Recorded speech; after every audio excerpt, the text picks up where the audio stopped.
They didn't even bother closing the door.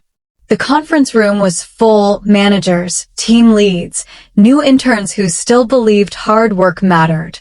I was standing near the screen when my boss cleared his throat and said, loud enough for everyone to hear, "We've decided to let you go.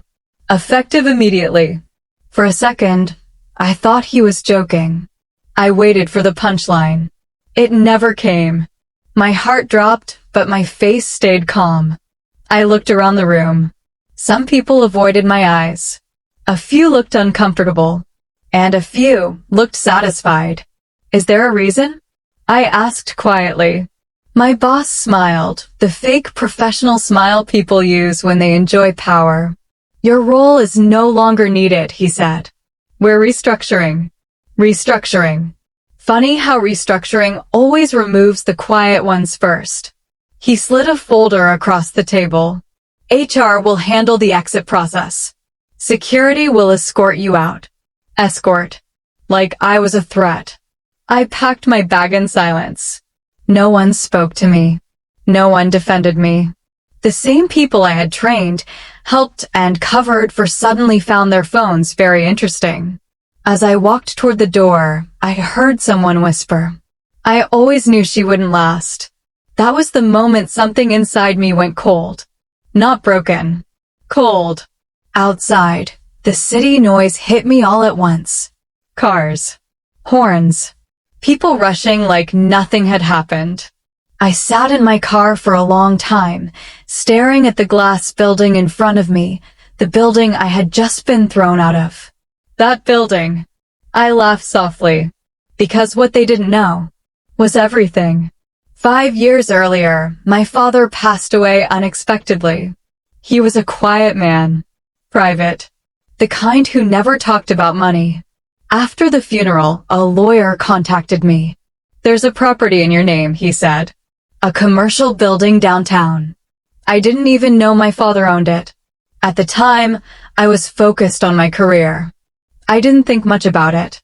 The building was already leased to a company. Rent came in automatically. I never visited. Never asked questions. And I never told anyone. Especially not at work. That night, after being fired, I opened my laptop.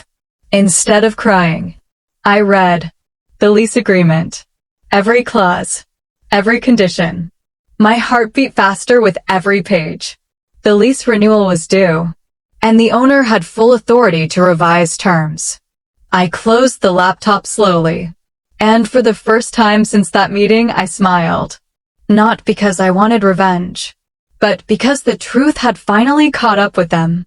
The next week, chaos started inside the company. Rent increase notice. Triple the amount. New conditions.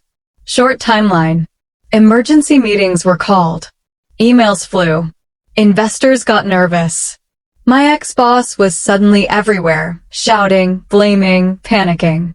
"This came out of nowhere," he snapped in one meeting. No. It came right on time.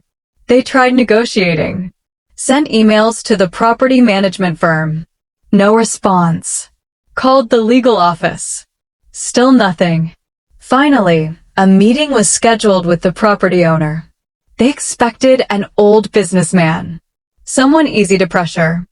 Instead, I walked in. The room froze.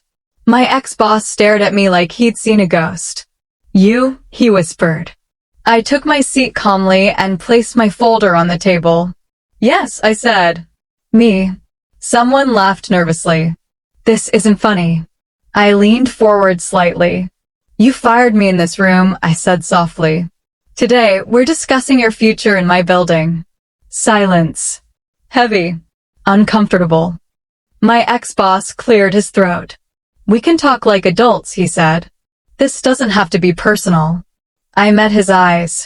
"It became personal when you humiliated me," I replied. "In front of everyone." He swallowed hard. "I didn't know," he said. "That," I said calmly, "was never my responsibility." I laid out the options. Fair ones. But this time, the power wasn't theirs. No disrespect. No games. No underestimating. They agreed. They had no choice. As the meeting ended, my ex-boss followed me toward the door. I misjudged you, he said quietly. I stopped. No, I replied. You judged me by the role you gave me, not by the value I carried. I walked out. This time, no one escorted me. They watched me leave. Months later, I started my own company. Different building, different people, different culture. I hired quietly, paid fairly, respected effort. People worked harder, not out of fear, but pride. Sometimes I pass that old building. Sometimes I remember the day they fired me. And I smile. Because real revenge isn't loud. It doesn't scream. It waits. And when it arrives, it owns the room. Crown Fire.